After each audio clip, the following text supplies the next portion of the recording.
Welcome to ProjectME, the podcast. I'm your host, Tiffany Carter, the founder of ProjectME, multimillionaire entrepreneur, former TV newscaster, money-making expert, female empowerment speaker, and self-proclaimed office supply addict. My mission is to take the mystery out of making big money. Every week on ProjectME, the podcast, I'll share success tips, strategies, and stories from other entrepreneurs, experts, and millionaires, showing you exactly how you can achieve your most exceptional life. Now let's get to it.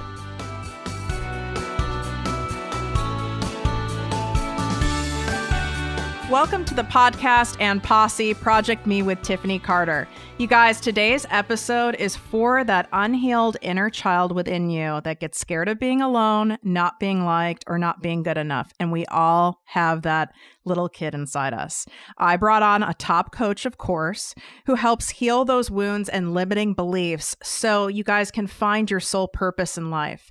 Petia Kolibova is the founder of Be Strong Minded, the brand, the podcast, and the TV show. Petia, I'm so happy that you're on. Tiffany, thank you so much for having me. I'm so honored.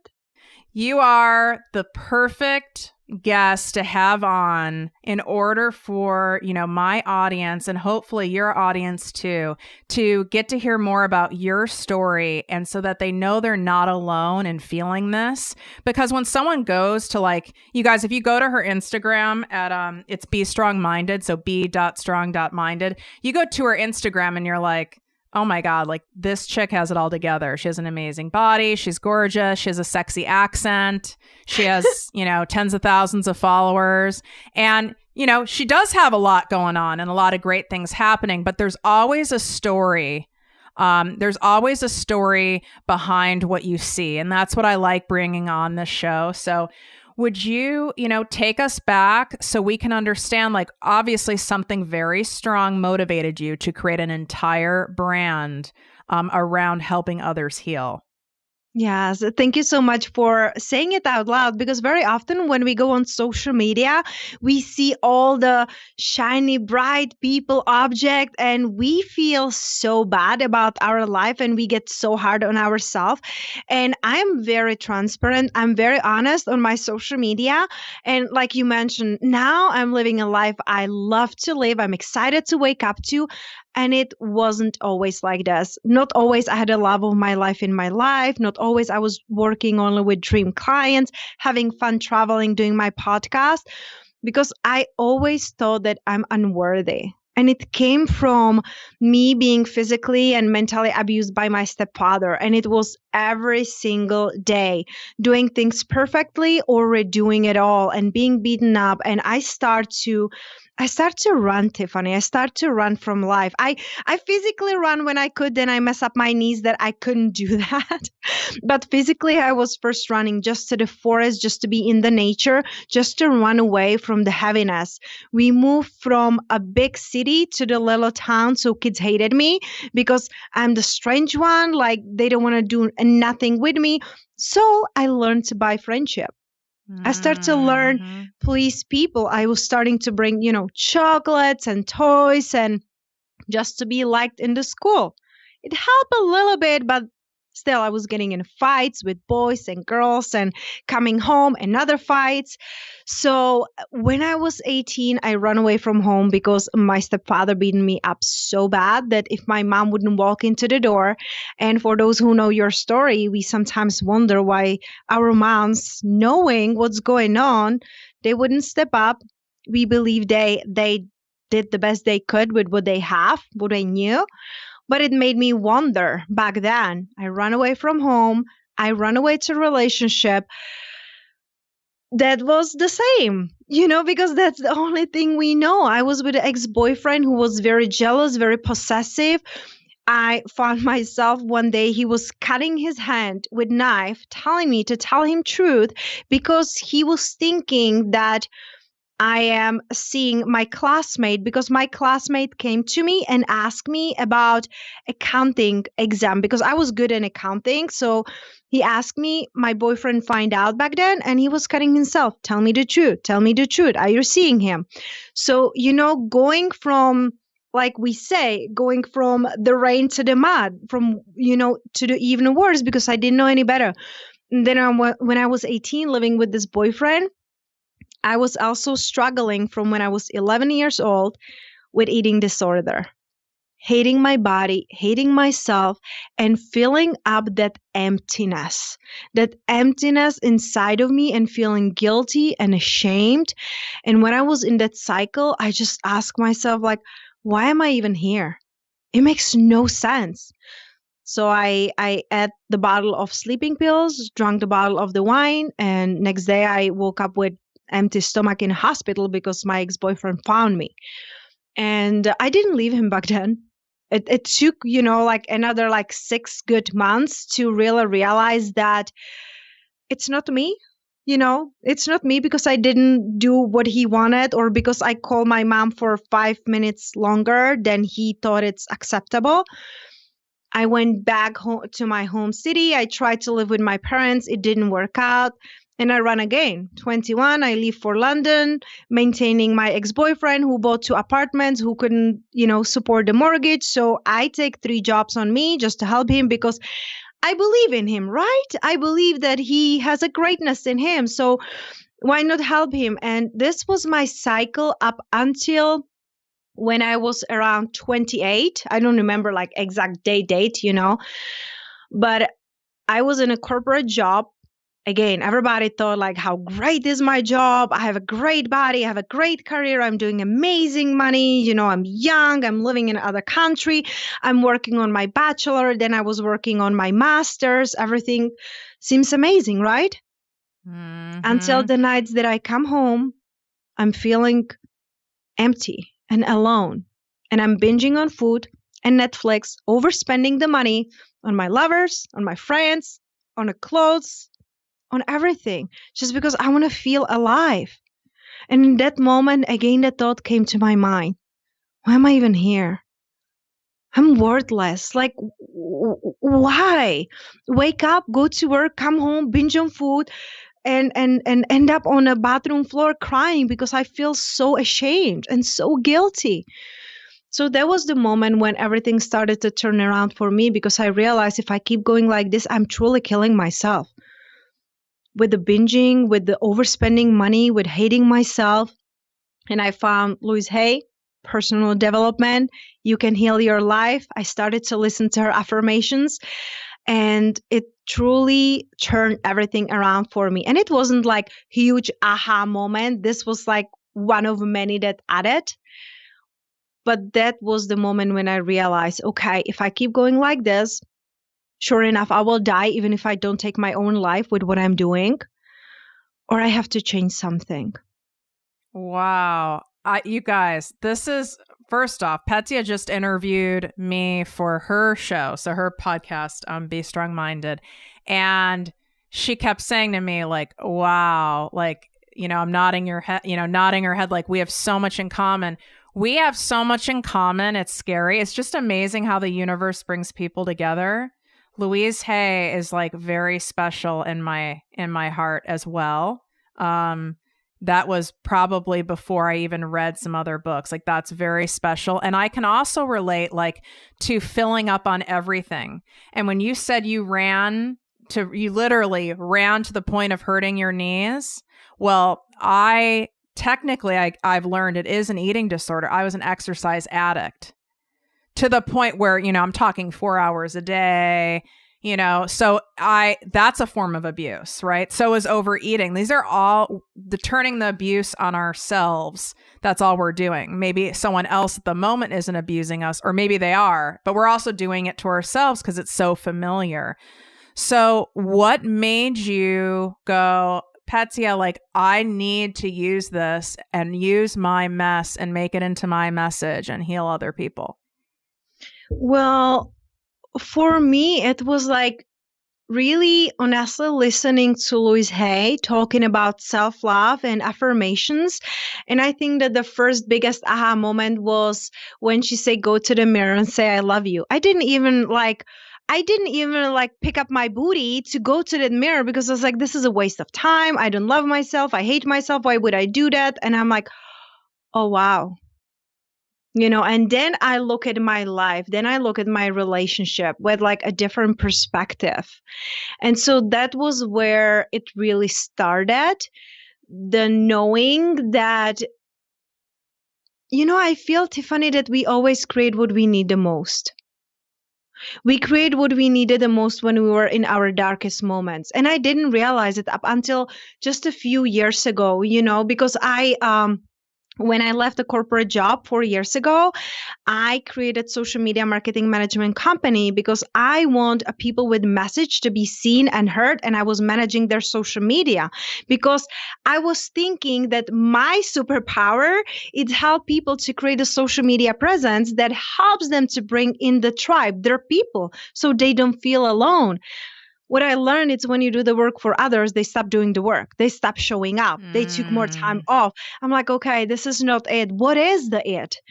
And I learned that what I truly love is to be connecting with other women and to be telling them what to do, not to do the work for them. And I can see how you fell into that. And so many of us do. And for those of you guys who, whether you're in corporate America or you're just starting in entrepreneurship or you're established, there's a self-worth thing that happens because we want someone to be happy with our coaching, or our boss to be happy with our work, or our coworkers to like us, or for people to give us, good reviews or good comments or whatever.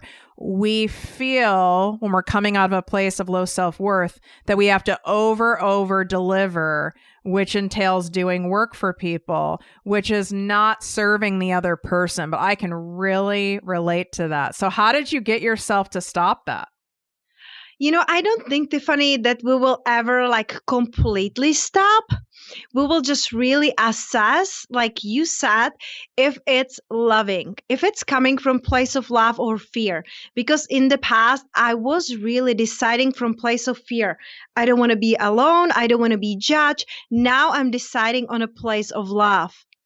Is this going to serve me? Is this going to serve to this person? Am I the moving? I always thought in the past that I'm the one who is going to save them. Mm-hmm. I'm the one who is going to give them the time, the energy, the money, the hope, the inspiration. And I ended up broken and empty, like physically, mentally, financially. Mine was opposite. I was really overspending all my money and all the time on other people because I felt unworthy. And then slowly I started to listen. I started to listen what other people think of me, but not from place of I need their approval, but what do they see in me? So many people, they told me, I love your energy. I really love how radiant you are, how positive you are. When I am around you, I feel grounded. I feel peaceful. So I started to listen because I never seen these things in me. Because what happens, Tiffany? When we have things that comes to us easy, we feel ashamed to charge for them. But that's our gift. Right. And so I started to shift, and I started very slowly increasing my prices, speaking my truth, showing up as I am. And I started to notice the people, who are staying, who are leaving. And I cleaned up the people around me. And honestly, it was last year when I did an exercise of realizing my core values when everything changed. Because when I decided my core values that are loyalty, honesty, generosity, and always learning, I look around me like the person that I was seeing. No. I'm like, Petia, what are you doing? I really became honest with myself, and I pulled back, and it was heartbreaking for me. But I'm like, I cannot keep doing the same thing because I'm attracting, each person it's a little bit better. But it's not that bad. They're treating me good, but it's just a little bit better. So I think it's taking the baby steps and getting a little bit braver and knowing that you are always guided and supported. Look back in your life. There is a proof and evidence you're still here, right? I mean, I don't even know how I'm here with the shit I did. welcome to my world. Me the same. I'm like so loving to my body. Yeah, I still have judgmental thoughts, but I always say maybe we cannot control the first thought. You can always shift the second one. Oh, I Oh, love that. you see, because I feel like the first thought, it's the survivor. It's the brain that it's trying to just make you like, fight or flight. And that's like making you keep comfortable. For me, I still have those thoughts. Oh, I shouldn't eat the bread. I shouldn't have 2 glasses of wine. I should be working out. I like whatever. I should be working longer hours, or I don't deserve to get paid what I'm getting paid. But then I'm like, Petia, is this really true? I ask myself, is this really, really true? Because it's really not about what we are doing, but why we are doing it. That's what I really learned on my journey. It's not about what. It really doesn't matter if you go work out, if you have the glass of wine, if you have the donut, pizza, whatever. It's not about what. It's how it makes you feel and why you do that. If you have a donut and you feel so amazing about it, there is no guilt, no shame, your body, it's not going to keep it because it comes and it goes. If we are feeling heavy and ashamed and guilty about whatever we are doing, it's stuck in our body emotionally. And it's so heavy. It's so heavy. What do you have to say to people who are listening? Because, you went from corporate America and then you figured out a business, right, that you could make money on, which you thought was your thing, right? You thought that was your calling, the social media thing. So it sounds like 2 years ago is when you really put your focus on Be Strong Minded, right? Last year. Oh my God, last year. So it's my baby. what kind of self-talk, what did you have to do to, so to speak, pull that trigger to just go for it? Because it is terrifying for so many people to actually go for it. Mm-hmm. Well, the thing I ask myself, am I okay where I am right now if nothing will ever change? And I'm like, heck no, I don't want this. This is not it. I don't want to be where I am. I don't want to die with regrets. It's more scary for me to die with regrets and don't go and try. I would rather live in a world full of oops, this didn't work out. Next, than what if. So many people are scared, like financially and fear of being alone and being judged. Who cares? You are the only person that you will wake up till the end of your life. Who other cares? The people who love you will support you. Who don't understand, get out of my way. Who really cares? You are the one who wake up every day. You are with yourself. I don't want to live in the regrets. Is it scary? Yes. Did it cost me a lot of money? Yes. And I don't regret it. I felt guilty that I put myself in the debt to build the first business. Then I made it. Then I'm letting it go. I had very hard time, Tiffany, in the past to let go. Very hard time. My relationships, everything. Just think about it. I cannot let go of food. I was overtraining, overworking out 7 days a week, not 4 hours, but 2-3 hours, every single day. I competed a couple times. So I have hard time to let go because I don't want to feel like loser or quitter. Now I check with myself. So ask yourself, am I okay if this is it? Oh my God. That's like, that's an amazing question. If this is it, am I okay with my life, my finances, my mood, my feelings, if this is how it's going to be 10 years from now, 20 years from now? Yeah. And what are you willing to do about it? Right? Yeah. And some people, they are okay with it. Good for you. For me, I need to grow. I need to be expanding. I feel like that's our nature. When you look at nature, everything is growing, expanding. There is nothing that it's like a flat line. Flat line means death. So I don't want that. But once you ask yourself this question, if this is it, am I okay with that? If you say no, okay, sit down, take your journal, a piece of paper, whatever works for you, and write down the 3 scenarios. The best one, the realistic, and the worst. Once you write it down, you realize that the stories you make in your head are always worse than the reality. They are. And then I ask myself again, if the worst case scenario will happen, am I okay with that?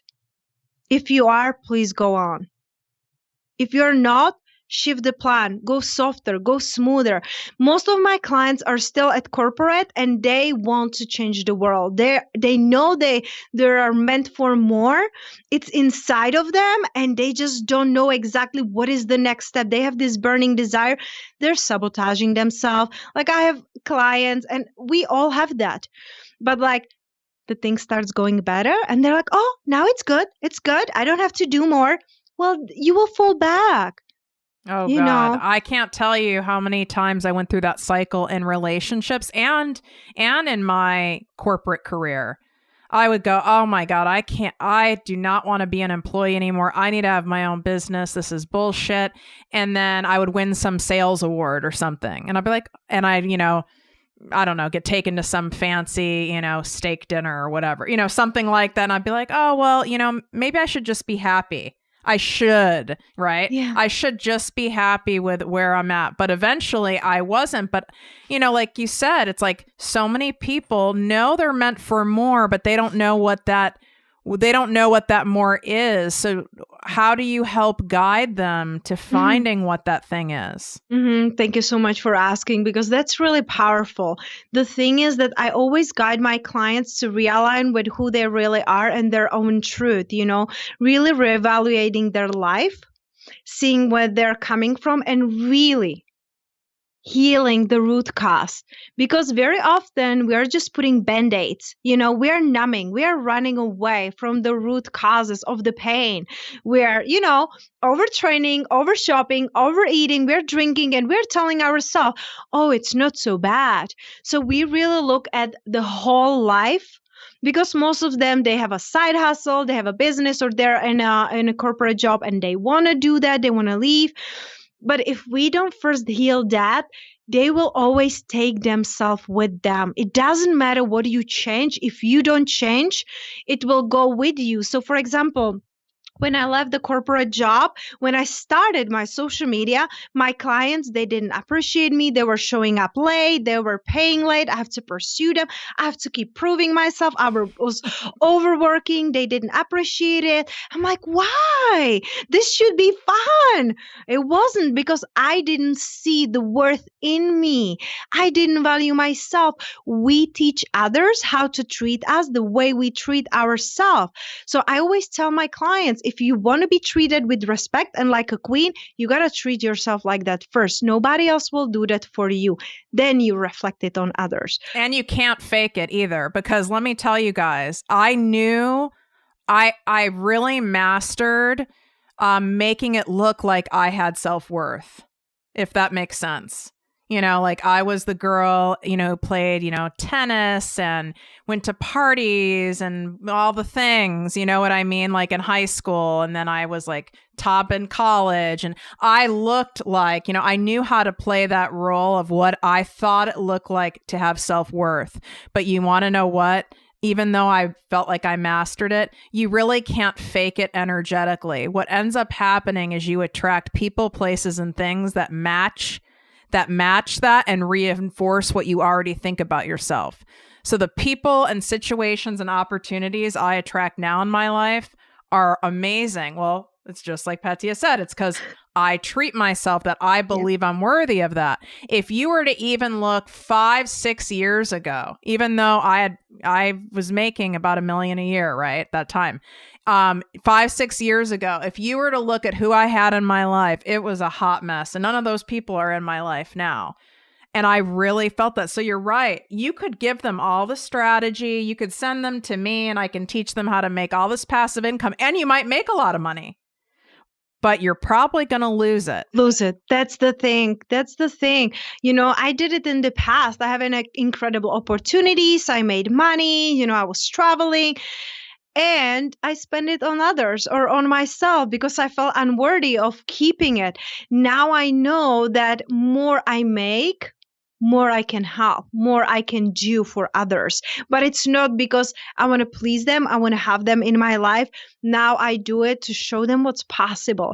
So we always start with that root cause and changing their self-limiting beliefs and their mindset. Then we go into the core values. Once we go to the core values, first she has to know who she is. Then we go into her life. What does she really want? What is her dream ideal life look like? Is there a dream partner? Is she alone? Is she traveling? Who are her clients? We go to that because I need to know what does she want in her life. And then we break it down and then we start to attracting it, working on it. We work on social media presence and everything to attract what she really wants. But it all starts with her. And, a lot of people don't like hearing that answer because I was that girl, right? I was that girl where, I read all the books, right? I have every single Louise Hay book possible. But I have, the Melanie Beattie, all the Codependency No More. I even have like a Dr. Phil book, something like about fixing your life. I mean, I have the whole Barnes and Noble self-help section. That was me. But if I had someone telling me, which I know I did, I had books telling me, I had humans telling me, it starts with you. You have to do the inner work. I didn't like that answer. I wanted it to be something that was more practical. I wanted it to be something I could do and not feel. Does that make sense? It does make sense. And that's the thing, that's the hurdle, because we always think that it's about the doing part, but it's not. It's really realigning with who you really are and what feels good for you. And that's the guidance systems that we all have. You know what feels good, what doesn't feel good. If it doesn't feel good because it's uncomfortable and unknown, it's one thing. That's what you do with the past. So you don't self-sabotage yourself. You just really look at the situation. Am I scared to do this because it's new, or it just really doesn't feel right to me? You got to know, what does it feel like? The doing, it's not going to bring you nothing stable and sustainable. Yeah. Amen to every single thing you're saying, because you guys know, for those of you who don't remember, right?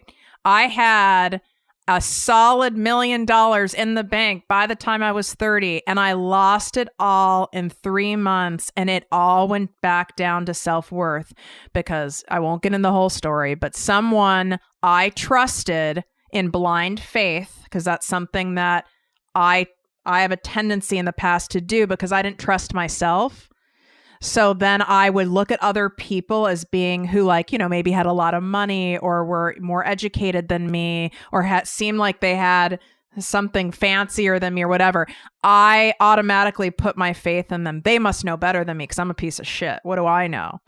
And then you get scammed that way. You can get taken advantage of and scammed. So it's easy to make that happen. So you have to do that work first. It's not uncomfortable. But what would you say with someone who's like, okay, I'm willing to maybe see what it would feel like to do this work? What do you recommend for people who kind of want like a taste of doing this work? The taste, something that I start with and that it's non-negotiable for me. So there are a couple things. One would be my morning routine. That's something I cannot live without. And I can feel the difference in my energy and my clarity and confidence when I don't do that. And the second thing, it's realizing what are your core values. So for the core values, I take a piece of paper, divide it in two. And on one side, I write down, what do I stand for? On the other side, what do I don't stand for? You write 20 things like this, but you gotta go like at the same time. I don't stand for hate. I stand for love. I don't stand for cheating. I stand for loyalty.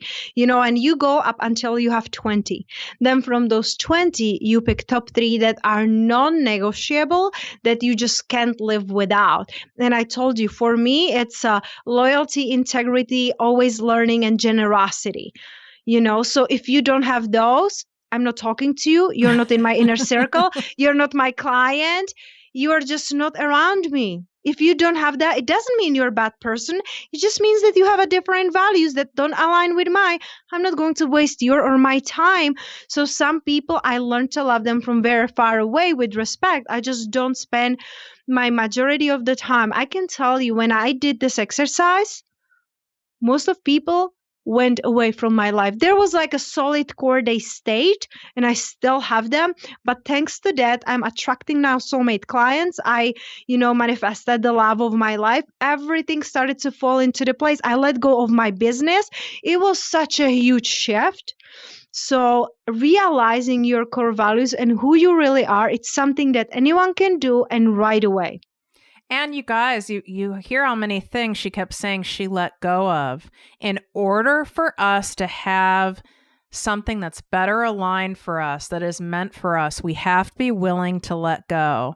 We have to be willing to make room. Otherwise, your entire life is filled with people, places, and things that don't resonate with you, that don't feel good, that are draining, that are annoying, or maybe they're just neutral. They're not adding value or taking anything away, but they're just like sitting there. It's like, half of my closet needs to go, by the way. When I say that, there's like half of the items in my closet that aren't really doing anything for me. But I mean, you've got to let go. You don't get to hang on and have the new. I know you want to. I know you do. I get it. I freaking tried it, you guys, and I damn near killed myself trying. It's just not possible. Yeah. And like once you do that, you say it's scary, but once you do that, do it with the little things, like clean your closet, clean your garage, and you will see that right away. When you let go of something all that you're not using or it's not serving you, something even better comes. It will give you more confidence and more courage to keep cleaning up your life, because the energy cannot come in, the people cannot come in if you are really stuck on the old.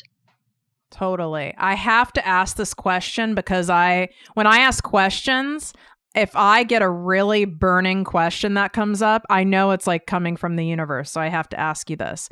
So when you're working with people or you're talking to them on the phone, they want you to help them, and the whole topic of money comes up, and the most popular common objection is, we all know it, is, I can't afford it right now. I don't have the money. How do you handle that? Because your approach, right, is a soul-based approach. Mm-hmm. And when people say that, and they've already gotten to the point of whether it's me or you getting that far along, they obviously know they want it. So there's some kind of block there for them. How do you take people through that who have this kind of resistance to investing in themselves and their business? I love this question. I really do. And to be honest, I had these objections all the time at the beginning of my business. I would love to work with you. I love you. I don't have a money, or not right now. I don't have those objections anymore, because I feel that the objections that we are getting are the objections we have. Now you guys, that's deep.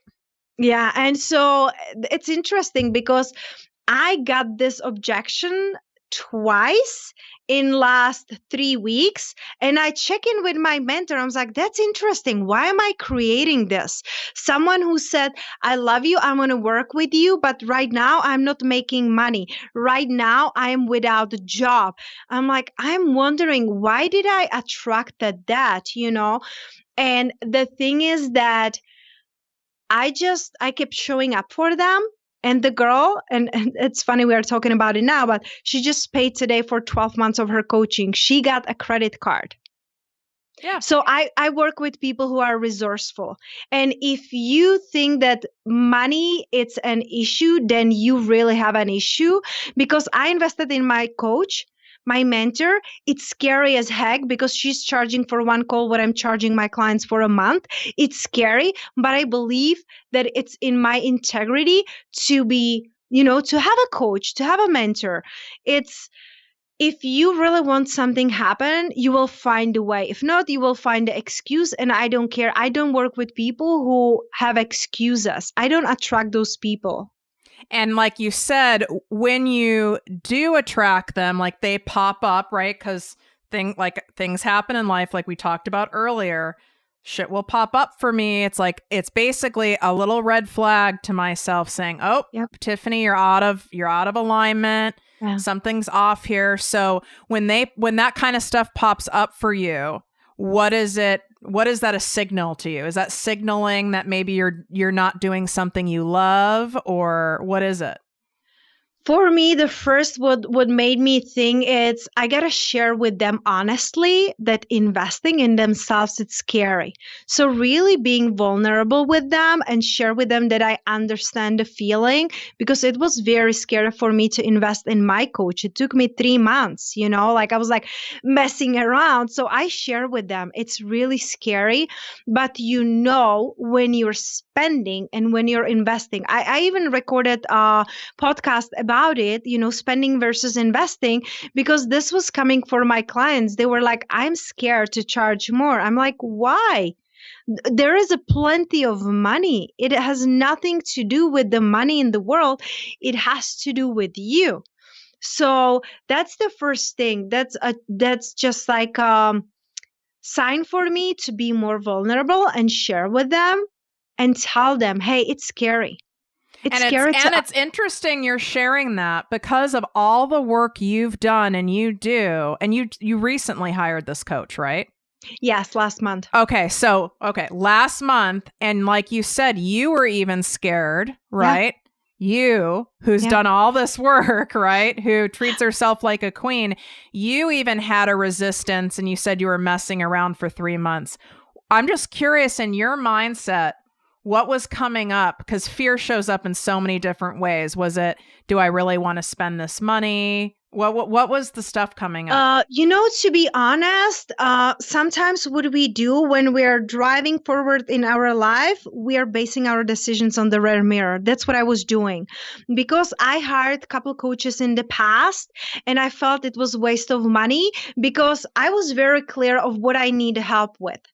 And they told me I can do that. I have done it, and I didn't get what I really needed. So I'm like, what if this is another one that it's not going to help me to go where I want to go? So it was the fear of doing the same mistake. And trust me, I don't regret, just a little bit. I love investing in myself. I believe in coaches. And the thing is that everyone comes in our life for a different reason. So maybe I hired a coach and I thought that this coach is going to take me to the next level. This coach maybe just had to show me what's possible to be charging, what are different ways, but it wasn't for what I thought. So I had an expectations, they were not met. Yeah, I can see what you're saying. You see, so I was scared not about the investment, but I'm like, what if again, because I did it twice in the past, what again? And it's not like, we're not talking about a couple $100, it's thousands and thousands of dollars, so it's like, what if this person again, and I'm committed, if I sign up for the contract, even if it's not perfect, I'll still finish it. Because you're a good student. Yes. So I want to really finish it and really see and really know I have done all I could. Yeah. Yeah. I mean, that makes a lot of sense, because we get scared, or a lot of people who are in network marketing, for example, they might have been partnered with a network marketing company that wasn't great, or had a bad experience. And if you write off, then I'm not going to do network marketing anymore, then it's like, well, that's not the way to look at it. I'm never hiring a coach again because I might have picked someone who wasn't great. That we can't do that black and white type of thinking, because then we'll end up Xing everything out of our lives. I've been screwed every which way possible. So if I kept saying, I'll never hire an attorney, I'll never do this, I wouldn't have a business. Yeah. There are crappy people in every line of work, right? I just feel that everyone who comes to our life really brings a gift with them. That's how I look at it. And it's really up to us if we look at it and say like, this person used me, they suck. Or if I look at it and what do I get to learn from this? What is the gift that it's going to make my life better in the future? So I never take any encounter and anything as a loss. Money, it. Like money, it will come, it will go, we will do it. But how do you feel about it, really? Why you are disappointed? Why did you have these expectations? And if your expectations weren't met, why didn't you speak up? Why didn't you terminate your contract before? So all these are lessons. Now I know better. Trust me. I love my mentor. She's everything I could ever ask for. And when we had, I think it was like our second call. I was like, why the heck didn't I spend those thousands of dollars on you like months ago?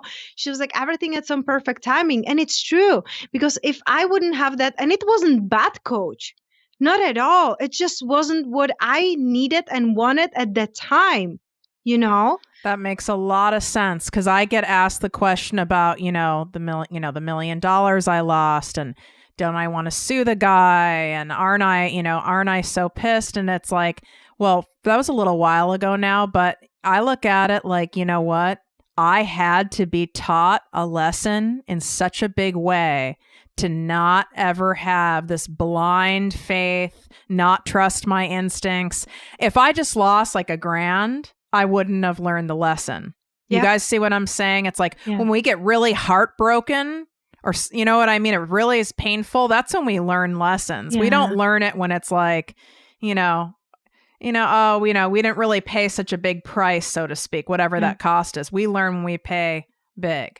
Yeah. Well, Absolutely. How can people get more of Petia? More of me.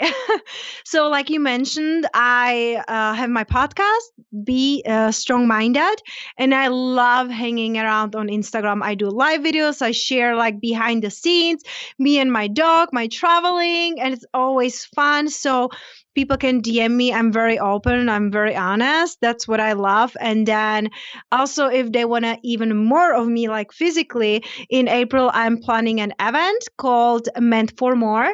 So if you know you're meant for more in your life, that's your place. I'm going to have an amazing speakers and really up-leveling your life and giving you the tools to really leave everything that's not serving you behind. Wow, that's an awesome, awesome name for an event. Meant for More. I love that. Don't we all, Tiffany, know that deep, deep inside? I believe that. I mean, like I knew that when I was a little girl. Yeah. You just need some help navigating and getting there, right? We're not supposed to do this life alone. We're not meant to be here alone, or there wouldn't be so many of us around, right? Yeah. Well, thank you so much. It was such a pleasure getting to know you better, and thank you for all your wisdom. Thank you, Tiffany. It was incredible, and I really appreciate you. Bye. If you enjoyed this podcast, please write a 5-star review on iTunes. Not only will this make me super happy, but it will allow more listeners to find our special show. Simply help me help others.